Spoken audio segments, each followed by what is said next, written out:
some of the things the new generations are doing is I kind of have an issue with is that they just kind of forget, and they're like, they think that this life is easy in the sense that they can like, why shouldn't everyone have this life? Like, why do we have to work? Essentially, why do they have to work for it? Like, why? Mm, What's the point? And it's like, obviously, like it's not necessarily ideal for everyone to have to work a bunch of hours to make ends meet, and you don't want to see someone just living check to check, but you know people see that and they I don't know, they get upset about it and they're like people shouldn't, that's why the whole like free money thing comes into play, and yeah. there's a whole lot of issues with that. I don't know. I can understand the free money stuff because, and by free money, I think we're both referring to just like a um, more equal playing field, more equal. Everyone kind of has access to the same stuff Yeah. without the added stress of fighting for it, I Mm. guess. Something that I've been thinking about lately is that divide between the wealthy and the impoverished, and it's like you can find balance, Yeah. but Hmm. humanity won't go anywhere. We'll pretty much just kind of stay uh, doing our thing, running the farm, pulling the food in, cooking it, eating it, and then going back the next day, kind of just keeping the cycle of doing nothing but surviving. And I think ever since we got a taste of pleasure through technology and stuff, Hmm. there's been like this desire to have more and make things better and all this stuff. But I think in order to gain that, you create a divide because of people that are willing to keep up that fight and stay in the game, and then those that are just trying to stay comfortable, and it Yeah. just stretches it out until now you have poverty and like unnecessary wealth. Yeah. But And that's the thing. I honestly don't have very much issue with people with a lot of wealth, and um they in a way they earned it. Obviously, it's a lot easier once you get to that point. You mhm, can just like you already know all the strategies. All you need is money. So you have to have money to make money. It's the whole yeah, cliche.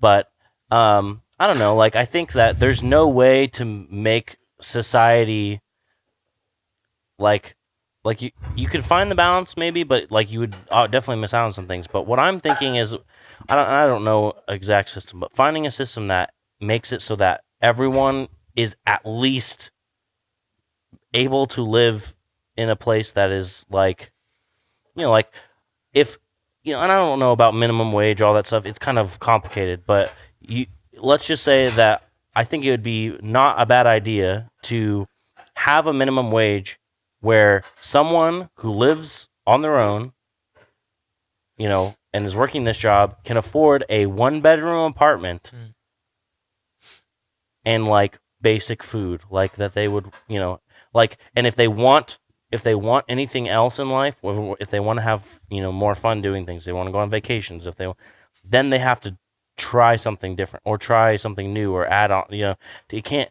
like, I think that having this level is not a bad idea, and I don't know how to achieve it necessarily, but to me, it's not so bad. To just think about like, oh, those people who can't, you know, afford to live, they're always getting kicked out of their leases because they don't pay money. It's like, mhm, and then there's the whole idea of not working, which is I don't necessarily care for it, but I don't know. I think that to me, if someone was able to afford that on a minimum, I would have no issue with that. Like it's hmm, like you would look at that and be like, okay, you chose that life. You want to live that way, and that is your choice. But you can live that way. You can actually, you can be alive and you can keep going. But I do like the people who are thinkers, who are trying to accomplish something in their life that is going to be meaningful for them and for the society as a whole. I think that there's a lot of people.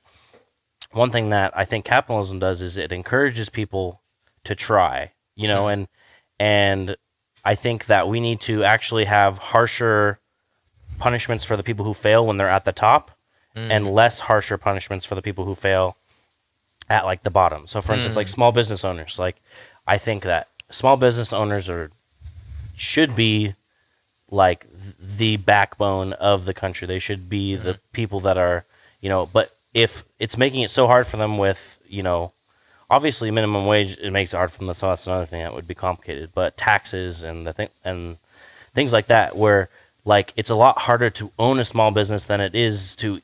Obviously, you have to get to that point first, but to own like one of these large corporations, and like ever since the pandemic happened, you see all the big corporations, they're making more money, whereas the smaller businesses are all going out of business. Yeah, And that's sad. that's the thing. It's like, why does this have to be the case? And obviously, there's the whole shutdown, and they don't have as much online resources as these big corporations do, and like they also have like bigger teams to be able to do different things to where they Mhm. can, you know, and so it's just hard, I guess, because I'm like, why is it?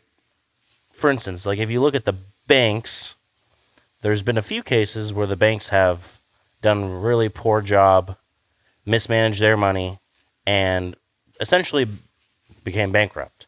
Mhm. But the government decided to bail the banks out, and to me, that's more socialism than helping like people who are that don't make a lot of money, or like, or because it's like it socialism, or some people would call it communism, is that all the power and the money is controlled by the people at the top, which is a little, we do have a socialist, capitalist society. It's like a mixture Mhm. already. So if I just bugs me that when people at the top fail, they get a second chance, or they get Yeah. the bailout, and then the people at the bottom, they lose their job, or they have to try again or whatever. And it's just like, obviously I respect the hell out of people who have worked to a point to where they can get their business to be pretty well off, but I feel like there's a wide gap of where what a small business could look like.